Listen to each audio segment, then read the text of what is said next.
Baik, sahabat Muda Lampung, ketemu lagi dengan saya, Aibda Romi Indrasyawan dalam acara podcast Humas Polda Lampung. Ya, pada hari ini lagi-lagi saya membawakan podcast yang pastinya bakal seru banget ya. Kebetulan saya kedatangan tamu sangat istimewa, beliau seorang anggota polisi dan juga sebagai seorang kriminolog. Nah, pasti bakal seru obrolan kita kan, karena kita bakal mengupas banyak tentang hal-hal yang seru-seru pastinya ya. Saya perkenalkan dulu Bapak, selamat datang Bapak Kombes Pol Sustri Bagus Setiawan SOS MH. Selamat datang Bapak. Selamat datang. Assalamualaikum warahmatullahi wabarakatuh. Waalaikumsalam warahmatullahi wabarakatuh. Baik Bapak, selamat datang di acara podcast Humas Polda Lampung. Suatu kehormatan sekali ini teman-teman sahabat Polda Lampung karena beliau sempat untuk datang ke acara podcast kita untuk sharing-sharing cerita-cerita dan berbagi nanti tentunya ya. Oke, Bapak, yang pertama nih Bapak, saya sudah nggak asing ya, mungkin teman-teman nih yang di rumah, yang penonton nih masih siapa sih Bapak itu? Bapak Kombes Sustri Bagus ini siapa sih? Boleh Bapak memperkenalkan diri dulu dan cerita mungkin asal muasal Bapak dari mana gitu kan, pendidik kecilnya seperti apa, boleh dibagi, di sharing Pak keseruan Bapak. Masa kecil itu nggak apa-apa Pak diangkat ini. Terima kasih Mas Romi. Kesempatan ini saya rasa di Lampung ini bagi saya tidak asing. Udah. Karena saya tinggal di Lampung sejak tahun 2003. Semenjak saya lulus dari sekolah polisi di Lembang, Sespimen 2003 sampai 2010, 7 tahun. Dan saya pindah ke Bengkulu 3 tahun, balik lagi 2013 di Lampung lagi. Dan 2014 saya pindah lagi sampai tahun 2022. Nah, saya kembali lagi ke Lampung. Jadi sekarang ini saya sudah kurang lebih 7 bulan di Lampung. Saya tidak asing lagi. Saya ingin memperkenalkan, nama saya Sustri Bagus Setiawan. Saya seorang anggota polisi Polda dengan jabatan Irwasda Polda Lampung. Jadi tugas Irwasda ini adalah sebagai pengawas intern, pengawas di lingkungan Polda. Internal Bapak. Internal. Iya. Jadi yang diawasi apa? Yang diawasi adalah kinerja yang ada di Polda Lampung. Jadi semua satker itu dalam rangka tugasnya untuk menjaga tujuan itu ada fungsi pengawasan, yaitu yang dibebankan kepada saya sebagai Irwasda. Satuan kerja Inspektorat Pak. Inspektorat Polda Lampung. Dan sebelumnya saya akan mundur ke belakang. Keluarga saya itu keluarga polisi.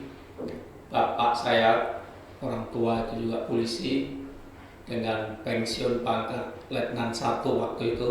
Letu berarti itu Pak ya kalau berarti dari kalau boleh tahu, mohon izin Bapak, orang tuanya pensiun itu mungkin awal masuknya dulu dari Bintara atau Tamtama? Dari Tamtama. Tamtama, luar biasa ya. Soal zaman dulu Tamtama bisa nyampe itu tuh luar biasa Pak ya.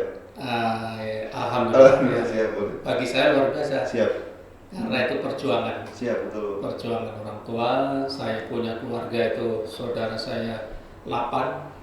Jadi seorang ibu saudara Pak ya? punya anak 9 orang. Masya Allah. Saya yang nomor 5. Nah, disitulah saya melihat orang tua, saya ingin jadi, saya ingin jadi penerus orang tua saya. Jangan sampai orang tua saya selesai perjuangannya. Ya, betul. Saya akan memperjuangkan. Nah, dari situ saya semangat masuk pendidikan akademi kepolisian tahun 84. Jadi lulus tahun 88. Jadi pasti itu dalam rumah ramai banget Pak ya, masa kecil Pak ya? Ya, kalau mundur ke belakang itu pasti ramai Pak ya? Ramai, jadi bermacam-macam perilaku. Sering rebutan mainan nggak dulu kecil Pak? Pasti. Kalau boleh tahu yang lakinya berapa Pak? Kalau yang lakinya ada 5. 9, lakinya 5, Bapak kelima ya? Perempuannya 4. Perempuan 4, luar biasa Bapak. Betapa ramainya pada saat itu. Tentu perjuangan seorang Bapak dan Ibu luar biasa Pak, Ya. membesarkan dan menyekolahkan sampai mendidik anak-anaknya Pak ya? Jadi bapak saya polisi, ibu saya guru. Guru ya. Nah, cita-cita saya juga ingin seperti bapak dan ibu saya. Iya. Sehingga saya dinas di polisi ini hampir 12 tahun dinas di lembaga pendidikan. Diklat kalau kita bilang. Ya, di lembaga pendidikan. Siap. Ya, artinya apa? Profesi orang tua saya rangkap semua. Ya, polisi jadi dapat, guru dapat. Bapak polisi, ibu guru, saya gurunya polisi. Masuk Pak, masuk saya kok kalau kata orang. Benar Pak. Jadi sudah polisinya dapat, gurunya juga dapat Pak ya. Dan disitulah jadi polisi saja bangga, apalagi jadi gurunya polisi. Betul. Nah itu akan lebih bangga lagi. Siap Bapak. Luar biasa. Boleh lanjut lagi Pak cerita dari masa ya, kecil. Setelah saya lulus akademi kepolisian, saya dinas di Provinsi Sulawesi Utara di Polda Manado. Tahun berapa Pak? Tahun 88. 88. Saya baru umur 4 tahun Bapak. Ya. Siap. Oke. 8 dan sampai 10 tahun. 10 tahun 97 saya pindah karena selesai sekolah. Saya pindah di yang namanya Sekolah Lanjutan Perwira Selapa Polri. Nah, disitulah saya berjuang memulai karir sebagai seorang pendidik guru. Nah, di Selapa Polri saya di sana 5 tahun tugas jadi guru. Sebagai guru pendidik Terus sekolah Sespimen ditempatkan lulus di Lampung. Nah, jadi selama mohon izin Bapak dari Bapak Ibda sampai ke sebelum Sespimen itu emang sudah di Lemdik Pak ya? Ya, sampai dengan AKP. AKP luar biasa. AKP saya di Manado, setelah AKP saya pindah di Selapa Polri. Oh iya betul Bapak. Naik kompol. Nah pada saat di Selapa Polri itu saya mendapat beasiswa untuk ikut pendidikan di Universitas Indonesia FISIP jurusan kriminologi. Nah, jadi Bapak ada latar belakang sekaligus polisi dan juga kriminologi. Nah, menarik Pak, nanti kita kupas Pak. Kriminolog ya. Boleh Pak, lanjut cerita nanti kita kupas kriminolog ini pasti menarik nih teman-teman. Ya. Dari setelah Selapa, Bapak menjabat banyak tadi di Lampung Pak ya? Ya, setelah saya Sespimen itu ditempatkan di Lampung. Disitulah saya yang pertama pernah menjadi Kasubdit Pamovit. Pada saat itu masih lama Ditpamovitnya masih belum menjadi Satker, masih di bawah Sabara. Di samping Ditpamovit saya merangkap sebagai KSPN pertama kali di Lampung. Iya, pembukaan. Saya ingat, saya ingat Bapak dulu sebelum KSPN kayaknya pernah di Kanan Bapak ya? Ya, setelah jadi KSPN, saya jadi Kapolres di Kanan. Oh iya, ini beliau adalah yang pertama kali KSPN pertama. Kapolres Kanan, selanjutnya pindah menjadi Kapolres Tulang Bawang, terus jadi Wadir Lantas Polda Lampung, selanjutnya pindah menjadi Dirlantas Bengkulu, kembali lagi jadi Dirlantas Lampung. Jadi terakhir pada saat di Lampung itu saya jadi Dirlantas. Nah dari disitulah saya merantau kembali keluar dari Lampung. Saya jadi guru lagi di Sespimen, Widya Iswara sebagai pendidik lagi. Jadi saya sudah lengkap, pernah mendidik seorang bintara, pernah mendidik seorang AKP untuk menjadi pamen, pernah mendidik juga seorang pamen, dan pernah mendidik juga di Akademi Kepolisian. Waduh, jadi lengkap. Anaknya banyak nih ya. Salah satunya saya nih anak Bapak nih waktu pas pembulatan dulu. Salah satu anaknya Pak Putri bagus di jebolan nih salah satu. Baik Bapak, ini menarik nih dari kisah yang mundur tadi waktu Bapak masih kecil dengan anak yang banyak, perjuangan seorang ayah, ibu yang membesarkan, dan sampai Bapak mulai jadi tenaga pendidik, meneruskan ibu dan jadi seorang polisi yang sekaligus juga meneruskan seorang Bapak tadi. Dan juga Bapak nggak putus masih juga dapat beasiswa ke UI Fakultas Kriminologi Pak ya? Ya, boleh Pak. Sosial. Betul. Ini aku agak sedikit memancing nih. Apa sih Pak kriminolog itu apa sih Pak sebenarnya? Ya, kriminolog yang dipelajari di kriminolog itu apa sih Pak? Kriminolog itu mempelajari tentang kenapa orang berbuat jahat. Oke, baik. Perbuatan ya Pak ya? Jadi kenapa orang berperilaku menyimpang. Oh, iya, Nah, betul, disitulah seorang kriminolog itu mempelajari perilaku manusia, perilaku sosial. Karena manusia ini tidak bisa hidup sendiri, maka dia harus berkelompok. Di dalam kelompok itulah terjadi interaksi sosial. Di dalam sosial banyak persoalan, banyak permasalahan. Akhirnya orang yang tidak bisa menyesuaikan hidupnya, dia akan potong kompas, akan mengabaikan aturan. Nah, sehingga dia bisa berbuat perilaku menyimpang, berbuat jahat bagi orang kelompok itu. Jadi sebenarnya kejahatan itu ya tergantung dari kelompoknya. Nah, kalau kelompoknya bilang bahwa itu perbuatan jahat, ya jahat. Jahat. Oke, baik. Kalau misalkan ada seorang individu berada dalam suatu kelompok, individu itu melakukan satu perbuatan yang menurut kelompoknya itu perbuatan nggak baik, berarti itu perbuatan jahat itu Pak ya? Ya, perilaku menyimpang. Oh iya betul. Jadi kayak gitu ya, udah dapat gambaran. Sebagai contoh, misalnya orang bermain judi di lingkungan orang-orang yang memang tempatnya judi. Iya betul. Maka dia nggak jahat itu. Nggak jahat ya. Nah, kalau kita main judi, misalnya main judi di Amerika. Iya. Amerika bilang bukan kejahatan. Yang legal Pak ya. Legal. Tapi begitu bermainnya di Indonesia, bahwa judi itu menjadi kejahatan karena kelompok yang ada di Indonesia menyatakan bahwa itu perbuatan jahat, menyimpang Pak ya, kayak sabung ayam mungkin ya, teman-teman yang sabung ayam itu perbuatan jahat ya teman-teman. Ya, sama dengan orang nyambung ayam, mungkin di kelompok tertentu yang menyatakan bahwa itu tidak berbuat jahat ya nggak jahat, tapi begitu dia nyambungnya di tempat lingkungan lain, akan menjadi relativitas, jadi tergantung di mana daerahnya itu. Baik Bapak. Boleh kalau saya boleh tahu kan tadi perbuatan seorang individu Pak ya dalam satu kelompok. Kalau menurut pandangan Bapak sebagai seorang kriminolog ini apa sih Pak pemicunya yang orang itu untuk melakukan perbuatan itu? Ya, jadi perbuatan jahat itu ada beberapa teori yang menyatakan. Ya, ini serius nih. Saya tadi yang bisa ketawa-tawa ini agak serius nih. Ya. Siapa Pak? Jadi orang berbuat jahat itu ada 3 hal. Oke, baik. Kenapa dia berbuat jahat? Yang pertama, kejahatan itu bisa dipelajari. Bisa dipelajari bahwa orang berbuat jahat itu hasil dari pembelajaran. Oh iya. Jadi energinya sama dengan dia belajar berbuat baik. Oke, betul. Sehingga dia mau tertarik yang baik atau yang jahat.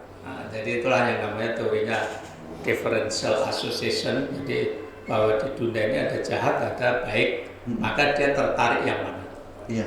Seandainya dia punya orang tua jahat, maka belum tentu dia anaknya itu akan menjadi jahat.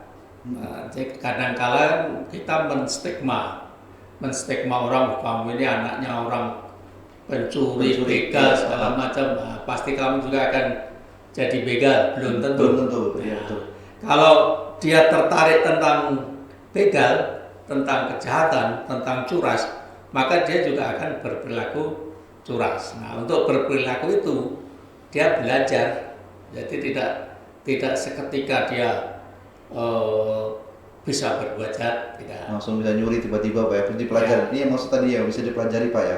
Jadi kejahatan itu melalui pembelajaran. Baik Pak. Yang kedua, orang yang tidak bisa menyesuaikan hidup kebanyakan. Contohnya hidup kebanyakan itu kalau pengen punya uang maka harus bekerja supaya dapat uang.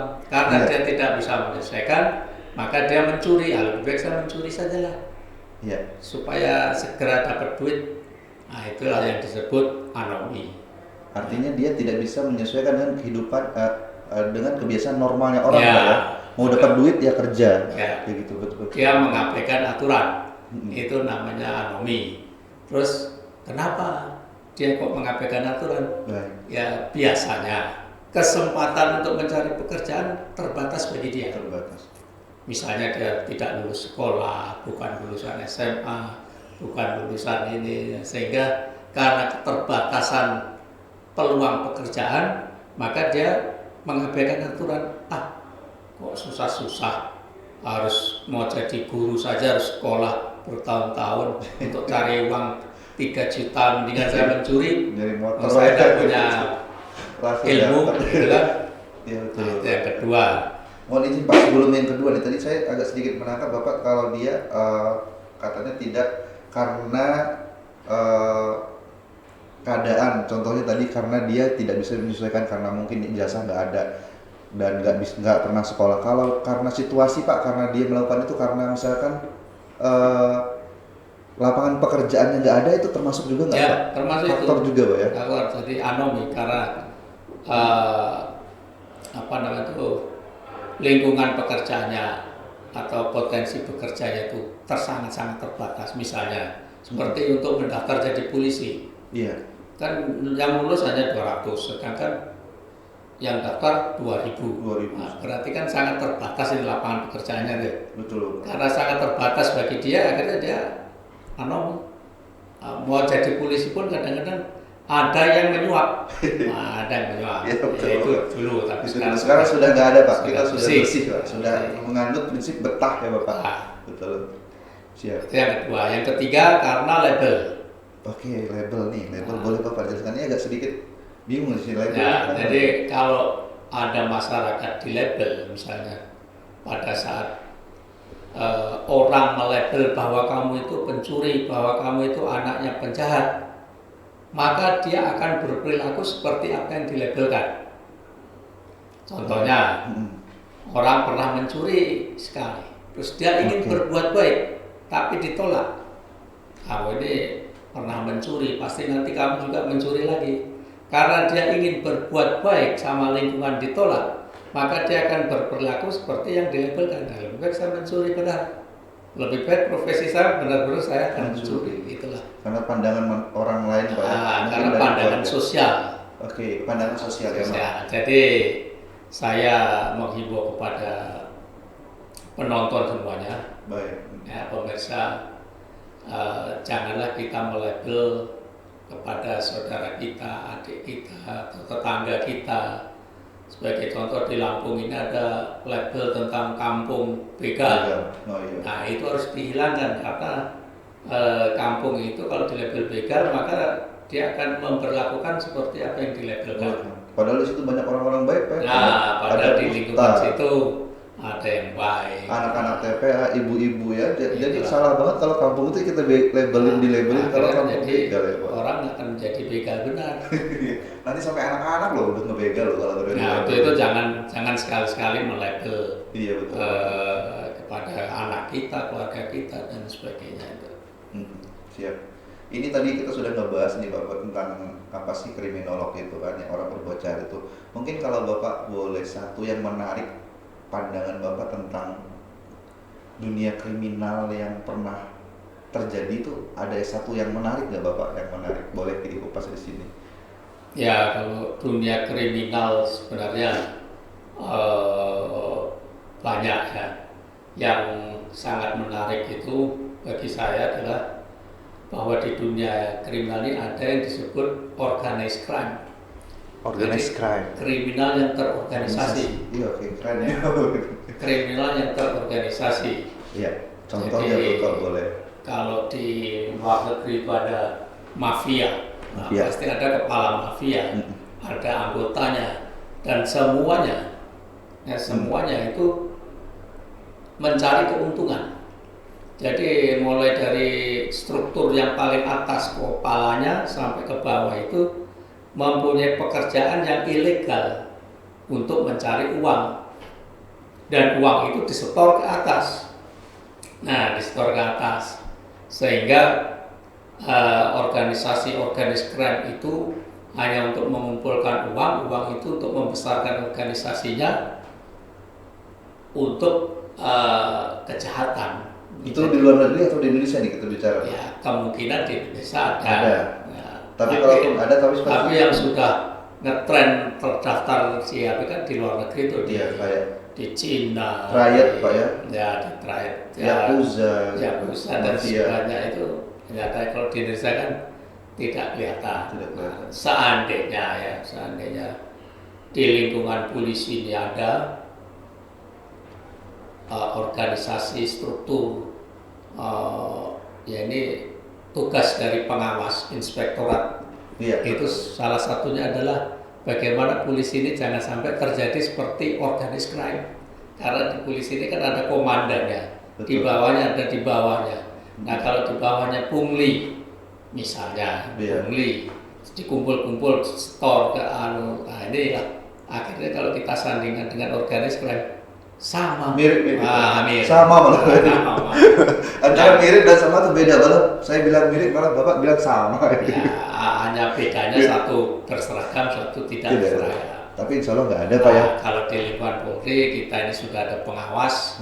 Jadi ada pengawas internal, ada pengawas eksternal. Nah, kalau pengawas internal itu ada Itwasum, Itwasda, mengawasi kinerja Polri, dan eksternalnya ada BPK, ada Kompolnas, ada Ombudsman, sudah di polisi ini sudah banyak yang mengawasi Bapak ya. Dan di polisi ini kita sudah tidak bisa lagi berperilaku sebagai oknum.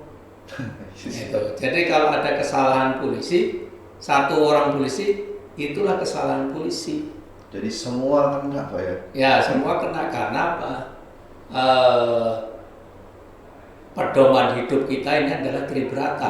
Betul. Nah, pedoman hidup kita Tribrata, dan Tribrata di samping kita berketuhanan yang Maha Esa, kita berkeadilan, dan yang ketiga itu senantiasa menjaga. Itu kan pedoman hidup itu, senantiasa memelihara keamanan dan ketertiban masyarakat. Jadi tidak peduli siapapun, asal polisi di mana saja berada, dimanapun berada, senantiasa memelihara keamanan dan ketertiban masyarakat. Luar biasa Bapak, seru juga nih Pak. Mungkin untuk yang terakhir nih Pak, Bapak boleh memberikan pesan-pesan seperti pesan Kamtibmas dan pesan-pesan untuk rekan-rekan kita senior, mungkin senior saya, adik-adik saya, anak-anak Bapak yang di Polda Lampung nih khususnya, kan Bapak sudah pernah ngajar di mana-mana ya, jadi pimpinan di mana-mana, mungkin ada pesan-pesan Bapak untuk kami semua nih, sama masyarakat umum juga. Untuk yang pertama untuk masyarakat ya, bahwa kejahatan itu di mana saja akan bisa terjadi. Kalau kita ada niat, kesempatan, maka akan terjadilah kejahatan. Walaupun tadi yang sudah saya sampaikan, walaupun ada niat, tapi kalau tidak ada, dia tidak pernah mempelajari tentang kejahatan, maka tidak akan terjadi kejahatan. Jadi kalau N plus K itu kan kalau dalam maknanya niat plus kesempatan, maka akan terjadi kejahatan. Nah itu apabila terjadi sesuatu yang kira-kira mencurigakan, segera lapor ke polisi, karena polisi sekarang sudah mulai bebenah, sudah mulai menerima curhatan masyarakat, dan setiap hari Jumat itu ada kegiatan Jumat curhat. Itu manfaatnya untuk polisi ini supaya tahu apa keluhan masyarakat terhadap polisi ini. Itu terkait Kamtibmas Pak ya? Ya, terkait Kamtibmas. Jadi masyarakat juga harus menjaga dirinya sendiri, tetap waspada ya, karena kejahatan itu ada di mana-mana, termasuk di dalam lingkungan keluarga kita. Nah, keluarga kita belum tentu keluarga baik-baik, tidak ada kejahatan. Siapa tahu di situ ada yang nyimpen narkoba. Nyimpen itu kan termasuk kejahatan. Anak kita tidak mengenal anak kita, ternyata anak kita adalah pecandu narkoba. Nah, itu kan juga kejahatan. Bawa barang mewah, ternyata itu barang curian juga, kita tidak tahu. Nah, makanya kita harus senantiasa waspada, dan polisi akan berusaha keras untuk melindungi, mengayomi, melayani masyarakat dengan sebaik-baiknya. Walaupun belum sempurna, tapi polisi tetap berusaha untuk sempurna. Ya, memberikan yang terbaik ya, Bapak ya. Pesan untuk Polri, Polda Lampung, jadilah pelayan pelindung pengayom masyarakat yang baik, yang sungguh-sungguh. Kenapa? Karena gaji kita ini berasal dari masyarakat. Nah, kita digaji bukan turun dari langit, tapi hasil dari masyarakat pajak salah satunya, Pak. Nah, kita diberi amanat oleh masyarakat untuk menjaga ketertiban masyarakat. Jadi senantiasa memelihara keamanan dan ketertiban masyarakat. Bagaimana menjaganya itu? Yaitu dengan melayani, melindungi, mengayomi. Melayani dengan apa? Kita melaksanakan patroli dengan baik, melindungi dengan mengamankan dan menegakkan hukum yang berkeadilan. Nah, kalau sudah polisinya semuanya tugasnya dijalankan dengan baik, insya Allah negara kita ini akan menjadi lebih baik. Apalagi tahun 2040 ya, dicanangkan bahwa negara Indonesia akan ekonomi yang nomor 5 besar. Amin. Seluruh dunia. Harusnya, Pak, harusnya. Pasti bisa lebih baik, Pak ya. Lebih baik, dan polisinya juga harus disiapkan. Betul, Pak. Karena Indonesia ini akan makmur, maka polisinya juga disiapkan untuk menjaga pembangunan yang ada di Indonesia ini. Untuk mengawal pembangunan itu perlu keamanan. Perlu keamanan, karena keamanan itu unsur yang utama. Betul. Oke, Bapak, saya sampai terpaku nih. Sudah cukup agak ini kita obrolan ini sampai saya agak sedikit ngeblank tadi saking banyaknya materi yang dikasih Bapak nih. Luar biasa teman-teman, sahabat Polda Lampung, sahabat Humas Polda Lampung. Kita hari ini tamunya seorang guru, seorang polisi, sekaligus seorang pengajar juga. Luar biasa pengalaman dinasnya yang sudah malang melintang dunia kepolisian, sebagai kriminolog juga, pandangan dia sebagai kriminolog juga luar biasa. Dan untuk teman-teman semua, seperti Pak Sutri Bagus tadi sampaikan, kita juga sudah membuka curhat, Pak ya. Kalaupun ada permasalahan, butuh tempat untuk curhat, langsung datang ke Polda Lampung. Ya, silakan curhat juga di podcast ini juga boleh. Boleh, Bapak, kita datang terima. Bapak nggak ada. Bapak mau datang kedua kali, boleh Bapak nanti ke sini. Oke, kalau ya boleh, nanti kita undang lagi. Saya kira cukup sekian, sahabat Polda Lampung. Saya Aibdor Romi Setiawan, serta tamu saya, beliau Bapak Sutri Bagus Setiawan. Nah, sama-sama Setiawan di belakangnya ini, tapi beda nasib ya. Cuman saya anak didik beliau. Dengan bangga saya akhiri podcast kita pada hari ini. Kita jumpa lagi di podcast dan kesempatan berikutnya. Saya akhiri, wassalamualaikum warahmatullahi wabarakatuh. Waalaikumsalam.